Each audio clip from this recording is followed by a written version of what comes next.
Et bonjour à toutes et à tous. Nous sommes très heureux de vous retrouver au cœur du village de l'innovation de ce Hub Forum 2022, le rendez-vous annuel du Hub Institute entièrement dédié à la transformation digitale et durable des organisations. Alors, vous n'avez pas pu assister aux plénières, en fait, aucun souci. Retrouvez-nous ici même en direct sur LinkedIn avec le Hub Live, qui vous proposera, en partenariat avec InVibes, des zooms sur les conférences en plénière, mais aussi sur des exposants du village. Alors, Firdaus El Onsali, bonjour. Bonjour. Vous allez bien? Oui, très bien. Merci de me recevoir aujourd'hui. C'est avec plaisir. Vous êtes Global Vice President External Communication and Sustainability chez Dove, donc du groupe Unilever. Alors, tout d'abord, une première question. Peut-être qu'on a une idée un peu préconçue de ce qu'est Dove. Est-ce que vous pouvez nous dire, Dove aujourd'hui, c'est quoi? Bien sûr. Alors Dove, c'est une grande marque de beauté qui est présente dans plus de 152 pays dans le monde, pour vous donner un peu un ordre d'idée. Et c'est une marque qui est présente sur plusieurs catégories de beauté. C'est une marque qui fait du hair care, du skin care, des produits d'hygiène. Et c'est une très grande marque de beauté qui fait plus de 5 milliards d'euros par an. Tout petit, hein, tout petit, ouais. Une brindille. Avec, voilà, exactement, une petite brindille. Mais surtout, une marque en fait, de beauté qui est super engagée, qui l'a été depuis plus de 20 ans. Qui est une marque en fait qui s'est ancrée dans une purpose forte, qui est de faire en sorte qu'une expérience positive de la beauté soit accessible de manière universelle à chaque femme, c'est-à-dire vraiment casser les codes de la beauté et venir montrer une meilleure représentation de ce que sont vraiment les femmes. Avec dans le cœur de ce que Dove fait, une action qui est le projet pour l'estime de soi, où on éduque des jeunes à travers le monde sur la confiance dans leur corps, le respect de leur corps, pour qu'ils grandissent avec une meilleure acceptation d'eux-mêmes, contrairement aux générations plus âgées qui, elles, en fait, souffrent énormément d'anxiété liée à l'apparence. Donc vous êtes mu chez Dove par une raison d'être quand même assez puissante et engagée, donc c'est assez intéressant.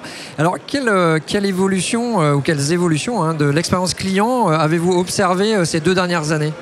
Alors on voit en fait en particulier, donc nous on a parlé de purpose pendant maintenant plus de 20 ans, mais en fait on se rend compte que les jeunes générations, et en particulier on a beaucoup parlé des millennials, mais on parle aussi de la génération Z aujourd'hui, qui sont les consommateurs qui sont en train d'arriver, même qui sont en train d'arriver sur le marché du travail. En fait on se rend compte que c'est absolument critique pour eux d'avoir cette purpose, cet engagement de marque. C'est une exigence. Voilà, c'est une exigence, ça fait partie de leurs prérequis. Et ils ont envie de voter avec leur portefeuille. Donc aujourd'hui, on s'est rendu compte, par exemple, que la marque Dove, qui en fait, finalement, a presque 70 ans d'existence, souvent on se dit, ces marques pour les jeunes, en fait, les marques héritage sont vieilles, sont dépassées. C'est faux. Aujourd'hui, c'est la marque qui résonne le plus avec la génération Z dans le secteur du skincare, mais aussi dans le top 3 des marques culturelles, finalement, qui ont le plus de connexion avec cette génération. Et donc, la purpose, c'est un prérequis chez eux. Chez nous, c'était un plus, mais chez eux, c'est un prérequis. Et alors, pour une expérience encore optimisée, une expérience client, bien sûr, quels seraient les leviers à activer, justement? Alors, en fait, justement, pour toucher ces plus jeunes générations, il y a des moyens il y a des zones en fait finalement d'ombre pour ces grandes entreprises, pour ces grandes marques qu'il faut aller chercher. Typiquement, alors je sais qu'on en a beaucoup parlé ici, du gaming. Le gaming, en fait, c'est pas un mythe. Nous, sur Dove, on s'est rendu compte en fait que 50% des gamers aujourd'hui, en regardant les études qui ont été faites, 50% des gamers, ce sont des femmes. D'accord. Dans le monde. Et pourtant, il y a encore une image complètement stéréotypée de la femme sur les plateformes de jeux. Les plateformes. Notamment les jeux. Les femmes sont extrêmement sexualisées. C'est plutôt des hommes qui ont réfléchi à la manière dont ils voulaient voir la femme plutôt que en fait, des femmes qui ont construit une image pour la femme. Et donc on a décidé en fait, d'aller dans l'espace de gaming et de travailler avec Epic Games, par exemple, Unreal Engine, et de créer avec eux en fait, les avatars de demain, qui sont des avatars beaucoup plus représentatifs de la société, qui montrent les femmes telles qu'elles sont aussi dans l'espace du gaming. On fait aussi de l'éducation à l'estime de soi dans les plateformes de gaming. On travaille avec Roblox, par exemple. Et le point, c'est qu'en fait, les jeunes générations sont là. Et donc, pour les éduquer à l'estime de soi, le meilleur moyen de le faire, c'est à travers le entertainment, les jeux, ce qu'ils utilisent au quotidien. Et donc, par exemple, on le fait via le gaming. Mais c'est juste une zone parmi tant d'autres, mais c'est de se dire, OK, on doit se challenger, on doit aller plus loin pour aller parler aux jeunes générations qui veulent que la marque soit là, mais d'une manière complètement différente finalement. Donc Dove, une marque très engagée.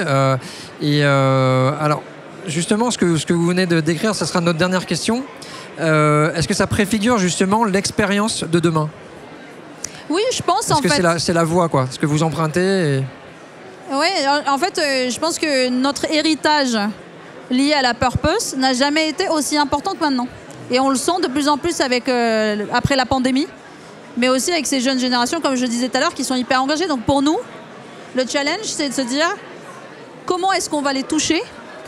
Il faut qu'on soit présent dans leur culture, mais avec les mêmes messages. Très bien, bon, c'est très clair. Merci beaucoup pour ces éclairages. Merci. Firdaus Al-Ansari. Quant à vous, chers internautes, je vous donne rendez-vous très vite pour une autre interview du Hub Live.